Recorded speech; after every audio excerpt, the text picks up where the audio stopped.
everyone, welcome back to another video. So we're obviously on the road at the beginning of this video.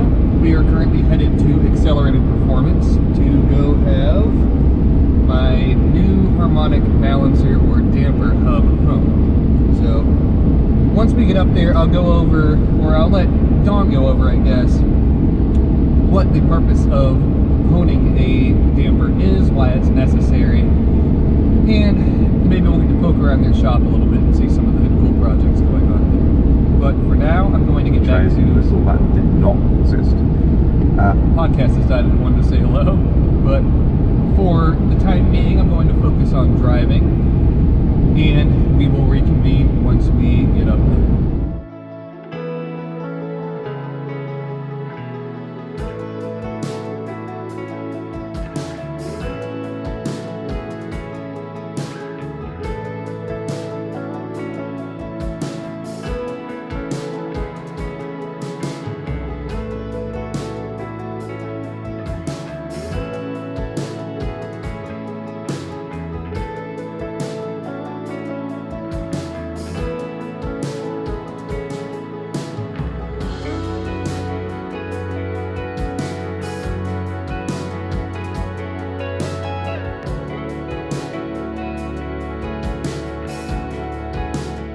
Alright, we're over here at Accelerated Performance, and my buddy Don behind me here has the balancer hub here on the rod hone. So, Don, why exactly do we hone these hubs, and what's the necessity of it? The problem is that every crankshaft is a little bit different. Mm-hmm. So if you've got a crankshaft that's a half a thousand smaller, it's worn or something like that, ETI builds it tighter, Yeah. right?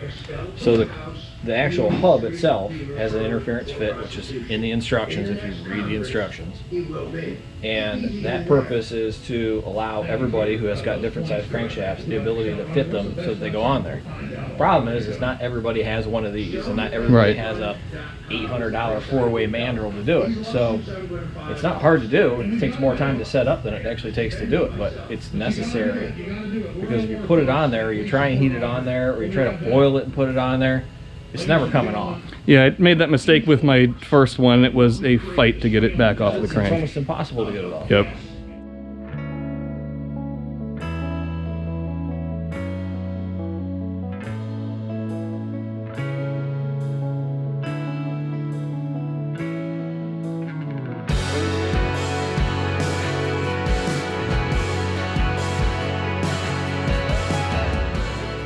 Well, headed back from my trip to Accelerated currently, and I hope that the balancer hub honing, Don's explanation of it made sense to you guys. I think he did a pretty good job of hitting the high points as to why that is a necessity.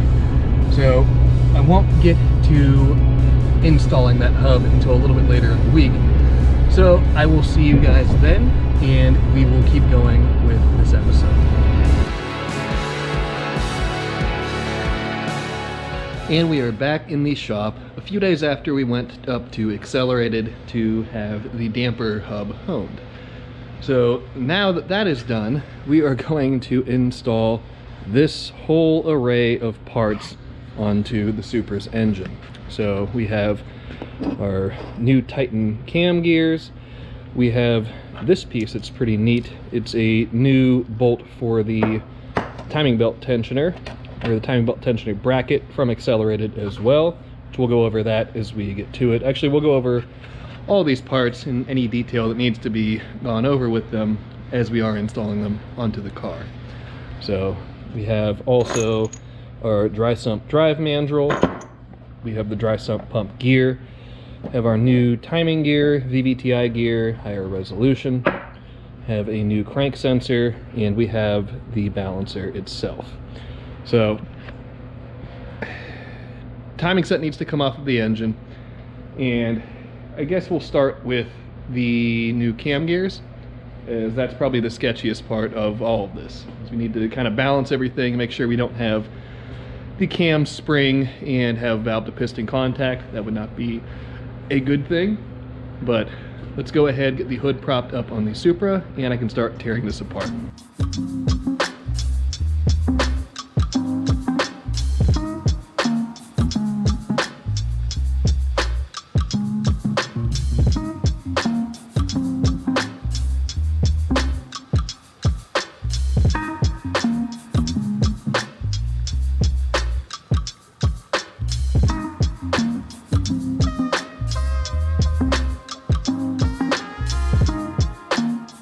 All right, while we're at this point, I'm going to go ahead and replace the timing gear.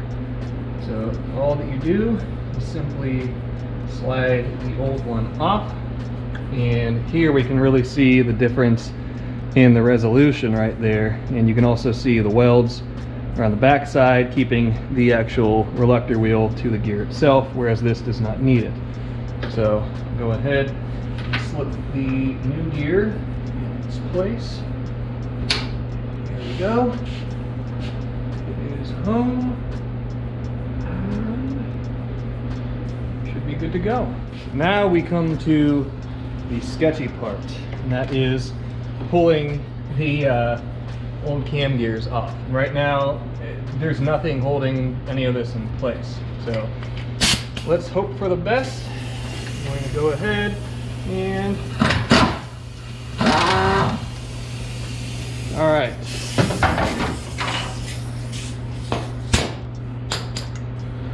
This gear is off. All good to go.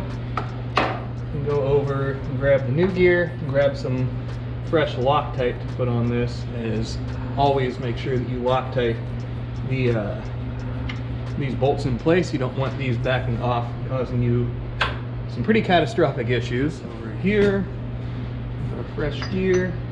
Put it home. There, good to go. Grab some Loctite, and I'll just use red Loctite on these. So put a dollop of it on our bolts. Make sure you throw your Loctite on the ground as well. That's always advantageous. So there's our Loctite. Go ahead and thread this guy in, and we will end up torquing these, but there is one gear good to go. And now I can move on to the other one, which the other one is what drives the fuel pump. So the bolt's a little bit different on it as opposed to this one. This side here just uses a normal ARP 12 point. The other one uses some weird torque steel, but I have a socket for it right here. And yes, let me reposition you guys. Move you right there, seems like a good place. And let's get this second one off.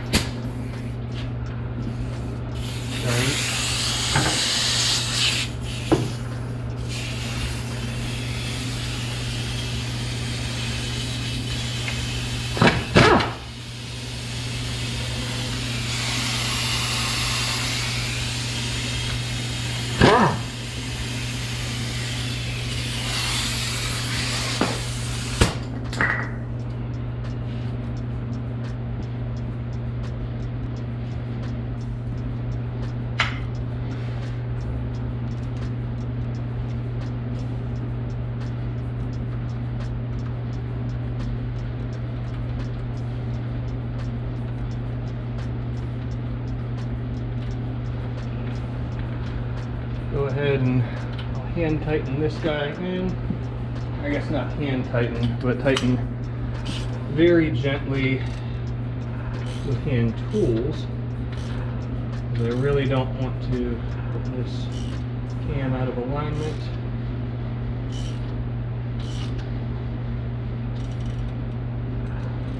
And I'm good to go, at least for the time being, until I can torque this down. Now, if you notice, I did not put Loctite on this intake cam yet, or the bolt for the intake cam gear. And the reason for that is that gear will end up having to come back off. I want to do some testing first to make sure that the location of the Hall effect magnet being placed in place of one of these retention bolts around here will in fact work. And the only way to do that is to test it when the thing is back together. So I'm going to hold off on actually torquing that down right now, and probably will hold off on torquing the other one, or I might try. I don't know yet. But that is the deal with the intake cam. That will eventually end up coming back apart, and we'll do that at a time that is not today. So the next order of business, while we have this apart, will be replacing this fastener right here. So I'll go ahead and pull that fastener out, and then we can talk about why it's a good idea to switch to a different style of fastener.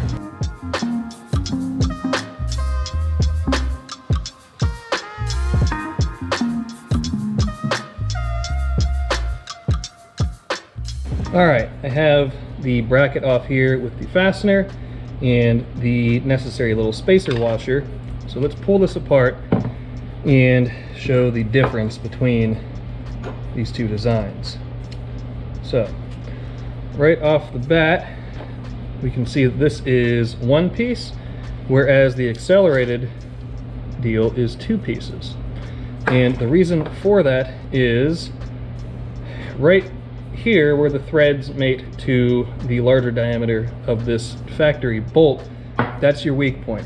And there's been a few instances of people breaking these bolts right where the thin threaded portion makes its way to the thicker shouldered portion, or the shanked portion of it, however you want to look at it. And that is a really, really bad day. You'd lose time on the engine, and you lose the entire engine at that point. So trying to alleviate that issue, and this is a good way to do it. So the accelerated piece, like I said, it is a two-piece deal. You have the stud and you have this bolt, or the nut rather, that goes over top of it. And you can see this threads down onto this stud, and you tighten it down. That way you're not putting both the pulling, stretching force as well as any side-to-side force on the same fastener. And not to mention that these are higher quality materials than the factory fastener. So that's the idea behind it, just trying to do a little bit of due diligence and not have this thing come apart on me. We're trying to do my due diligence to prohibit that as much as I possibly can.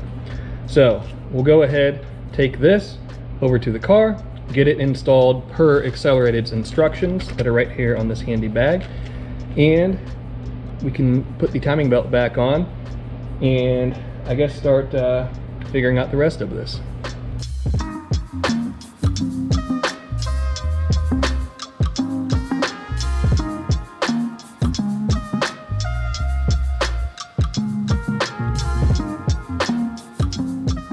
There we go, Loctited and anti-seized and everything else to make it work properly. And you can see that we have pretty easy play with it. So that fastener, good to go. And at this point I can go ahead and put the timing belt on, put it back on rather, which makes me feel better. I hate having engines sit without timing belts, without anything holding them in time. It always sketches me out a little bit. So we will first put our little blocker ring deal right there. That's to keep the belt from riding into the back of the damper hub. That is a necessity. Do not forget to put that on there. And now we can go ahead and put the belt on.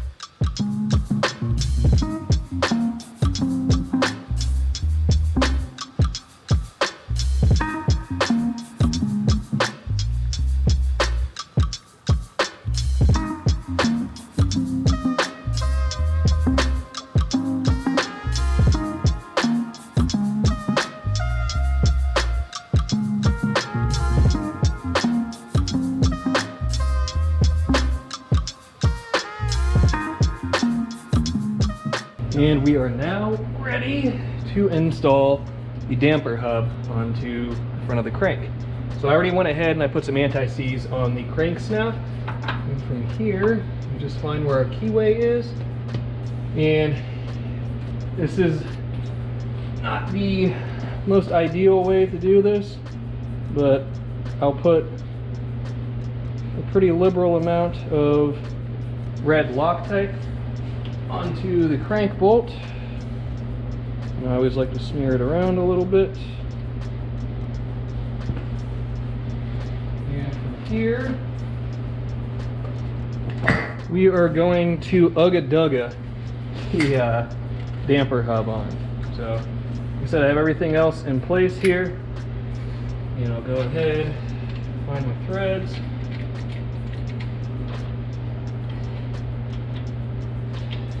We're going straight with the damper hub, and I'll take my good old Harbor Freight earthquake impact and run this thing on till it doesn't run on anymore.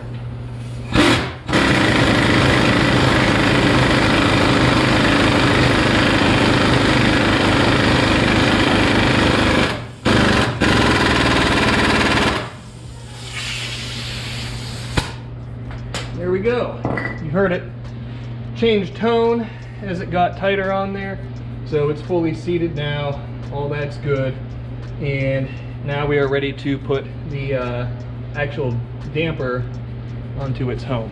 And putting this back together, I ran into one problem, which I had a pretty good feeling that this was going to happen. But our issue is, if you can see maybe down in there, let's see.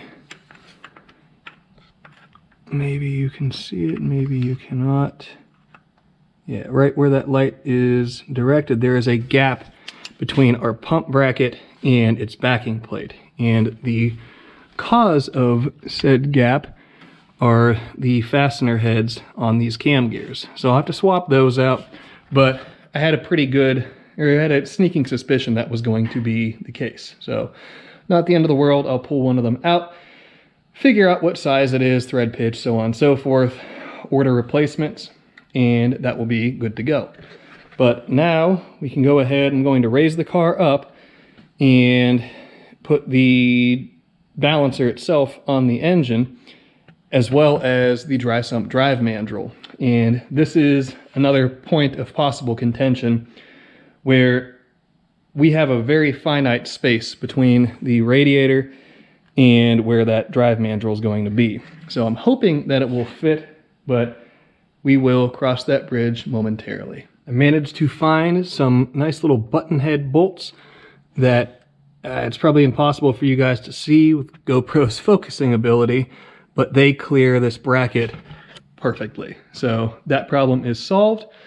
It looks a little bit goofy not having the same fasteners from cam gear to cam gear, but I can always swap the ones on the exhaust side out if I see the need to. But for now, we're good to go. So I'll put this top side of the engine back together, and then we can raise it up and mock the damper itself onto its hub, and then see if that dry sump mandrel clears the radiator.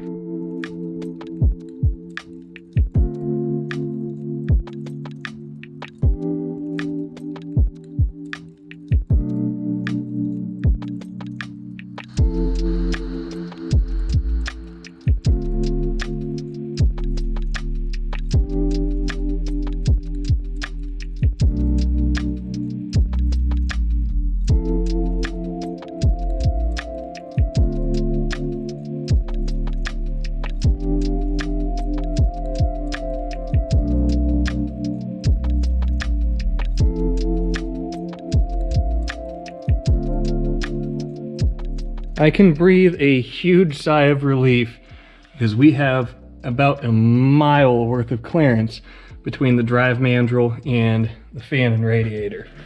So I was very worried about that, but all is well. The measurements and theorization, and to be quite frank, just the guess and check method ended up working out very much in our favor. So I also went ahead and I slid the pump drive pulley on, just roughly eyeball aligned it to the drive mandrel, and that'll have plenty of clearance as well. We'll have no interference issues with the belt or any of the dry sump drive components and the other parts that had built and that are on this thing. So huge success, huge weight off the shoulders. And now, before it can make oil pressure, once everything else is taken care of in regards to wiring, obviously, we are a belt away from making oil pressure, which is awesome. So I think that is all of the timing components. Oh, crank gear, or not crank gear, but crank sensor. So I need to swap that out real quick. That is just one 10mm bolt on the old sensor. I'll go ahead and pull that off, slide the new one in, tighten it down, and that will be good to go as well. So that is about it for working on the engine related components. However, we have a few other parts to install, not today, but tomorrow. So I'll go ahead and throw this crank sensor in off camera, and I will see you guys tomorrow to wrap this episode up. And we are back to do a little bit more work on the Supra before this episode ends. So I had a few additional parts arrive for it, and they're sitting here on the old white bench. So what we have are some off-road parts, believe it or not. And this is a Viair. It's their, I think it's their 10,000 series onboard air compressor system. So why am I using this, you may ask, or why did I order it? Well, let me go ahead, I'll get these components unbagged, and then we can go over the theory and the implementation of this onto the Supra.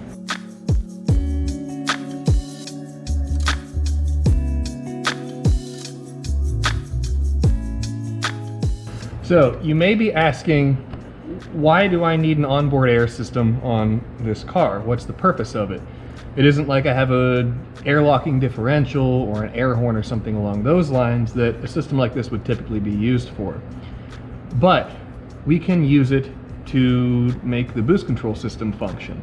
So with compressed gas systems, there's essentially two schools of thought, either CO2 or compressed air like this. Both of them operate under the same principle of pressurizing the top side of the wastegate or the side above the diaphragm to keep the valve shut. You run a very soft wastegate spring, and with a series of two boost control solenoids, either adding or subtracting dome pressure, you cause the wastegates to either open or close pretty much precisely where you want them to.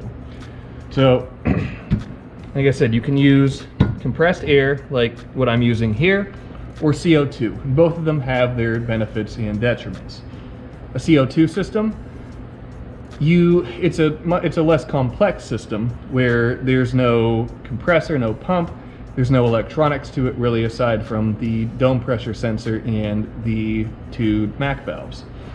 So the bad thing with a CO2 system is you have to worry about having a full bottle in the car, or at least a bottle that has the pressure that's adequate enough to allow it to function properly.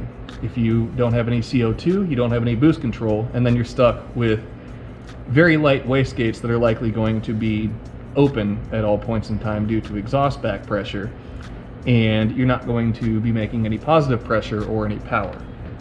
So a compressed air system like this, you do not have to rely on having bottles that are full at any point in time, as the system is kind of self-sustaining that way, where you have your little compressor, it fills the reservoir tank, and you have air on demand. However, with it having more components to it, namely the compressor and having more electrical components to it, you have more moving parts and more points for failure. So if your compressor goes out, then you're stuck in the same situation that you would be if you ran out of CO2 pressure in a CO2 bottle. So you kind of pick and choose your battles with this. This is the side that I opted to land on, and I have multiple local friends that are using this exact same system without any issues. And the systems are cheap enough, I believe, for this whole Viair kit. I think I paid Lord Bezos $200 for it, somewhere right around there.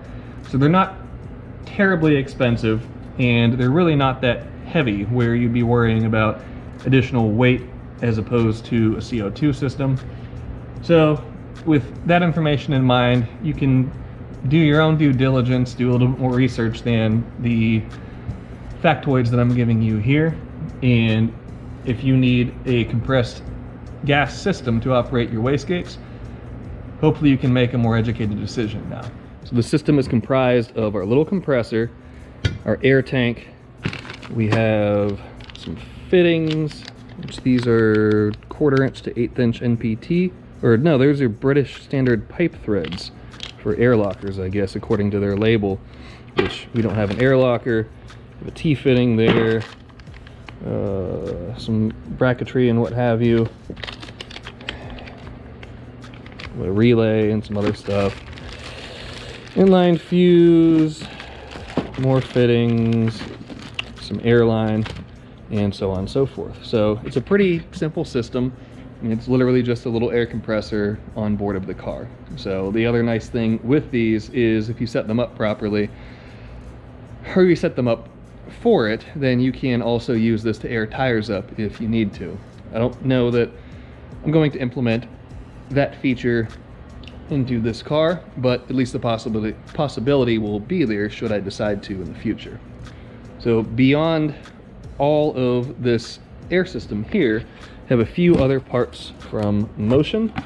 These are not from Motion, but the rest of this is. Have nice mushroom button. So I'm going to swap out one of the sides of the buttons on the steering wheel currently to this big button, so that way there isn't quite as much redundancy on the steering wheel. Currently I have 4 of their smaller green buttons, which could be a little bit confusing in a high stress environment, such as sitting on the line at the drag strip and trying to remember, oh crap, what does top left do, top or bottom left, top right, bottom right. If you subtract some of the complexity out of it, it makes it a little bit easier. So beyond that, we have additional airline. There should be 20 feet worth here. We have, I guess I took this apart already. These are the mounting fasteners for our button here. We have all kinds of different airline fittings and different angles and what have you. And we also have this, which is the boost control solenoid mounting bracket, which these 2 3-port Mac valves here will mount onto this and then mount somewhere in the engine bay. And I was initially going to build a bracket for this, but I was having difficulty finding this T-fitting here. And the more that I thought about it, this is one of the parts, as much as I love to build all of my own stuff, I did not need to reinvent the wheel with building something like this when this kit was $30 for everything that's included in it. So have that, and in true Motion fashion, we have a little butterscotch sucker. So thank you guys very much for that. Can get my diabetes on a little bit, but we have all these parts, and I don't have everything, unfortunately, to mount everything, as this air tank right here, you can see the mounting holes on the bottom are quite large, and I do not want to modify the tank. So if I do end up buying a second backup system, should anything happen to this for any stupid reason, I don't want to have a modified tank that would make it more difficult to install a replacement. So with that in mind, I needed to order in 1/2-inch riv nuts. I think they're 1/13 is the thread pitch on them, and those fit appropriately in our holes right here. So we will not be able to mount our reservoir tank, but we can at least get it roughed in positionally and get the compressor mounted based off of that. And we should be able to maybe run some lines, or I might have to get some other fittings and what have you. But with all that rambling aside, I guess we can start this off by putting our boost control solenoids on our Mac valve bracket here, and then locating those in the engine bay.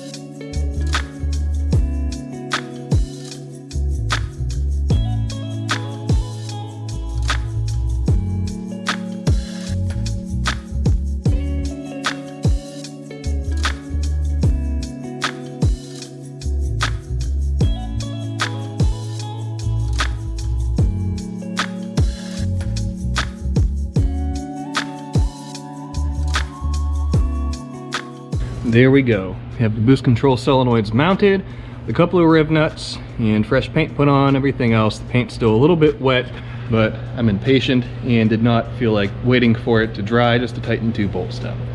So the paint can dry behind all of that, and these are in place. Everything is good there, and we'll just have to figure out the plumbing from here, as well as plugging the 2 front ports on either boost control solenoid.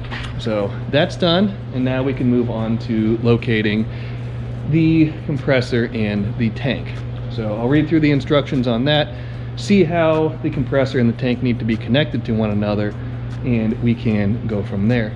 And just some rough mock-up. I think this is about how this is going to be mounted. Now, it isn't 100% in its final position right now, as the tank will end up scooting up a little bit, and it will sit center on this X back here.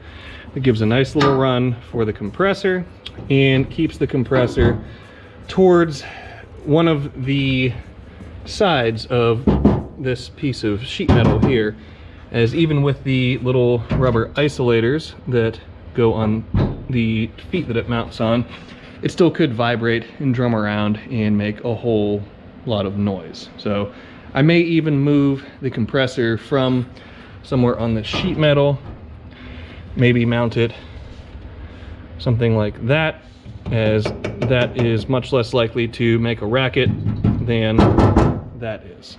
So that's roughly where it's going to go, but until I get my new rib nuts in, I don't want to go any farther with this at this time, as I don't want to mock something up and have it not fit when everything's said and done. I'd rather have the tools and the materials on hand to make everything work copaesthetically when that time comes. So we can't make any more progress with that right this moment, but what we can make progress with is plumbing all of our boost control lines in terms of the wastegates to the solenoids and what have you. So I'll go over here and I can get my bag o push lock fittings and a couple spools of line here, and we can go ahead and get that knocked out. So we're going to follow this schematic right here. I think I found this off of Motion's site or something similar. So we have a line coming from the compressor, or the compressor outlet right here, compressor discharge, goes to the bottom side of each one of the wastegates. Then we have from the top side of the wastegates that come out of the center port right here. So I can move my wires out of the way. Right there, that goes to the top side of the gates.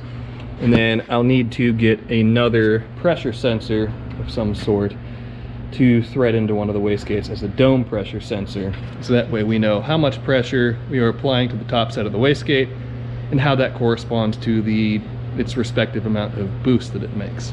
So I think this should be relatively easy. It's just a matter of figuring out which of these push lock fittings need to go where, but I guess let's go ahead and start knocking this out.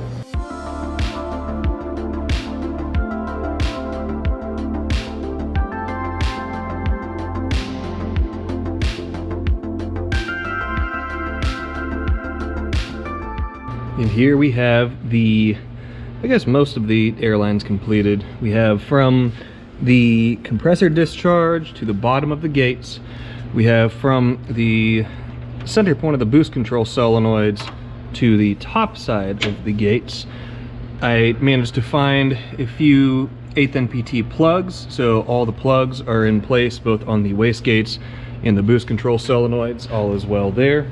And came over here and I threw one of the straight push lock hose end fitting deals into the fuel pressure regulator for when I run the line for the boost reference for the fuel pressure regulator. That fitting's there. I'll just have to throw one in the bottom of the intake manifold, and then I can build that line and have the fuel pressure regulator work the way that it should. So I know there's been a lot in this video. Hopefully it isn't too long. I know I'm almost out of space on my SD card at this point, but a lot of time-lapse stuff, so hopefully this ended up being a reasonable time frame or a reasonable run time for this video. But everything came together pretty nicely, and we have all the stuff on the front of the engine, which obviously doesn't look like a whole lot compared to the way that it was, but new cam gears, new balancer, the dry sump drive stuff, all of that. We have our lines began for the boost control system. I'll have to put another fitting in the inlet side of the solenoids that will run back to our tank that you can probably see sitting back in there, and that will take care of all of our boost control and air needs, aside from the shifter, which I'll need to buy another Mac valve for that, but I'll do that in the not too distant future. So that is about a wrap of everything I wanted to get accomplished in this video. Like I said, hopefully it wasn't too long, but I really appreciate you guys sticking around with me and sticking around for every episode, showing up and watching me fiddle my way through this project. So thank you guys as always. You're awesome. You guys make this channel what it is. I'm just the dumb monkey here, playing with metal and playing with parts. But with that being said, that will be the end of this video. So until next time, be sure to subscribe, leave a like, leave a comment, and I will see you guys then.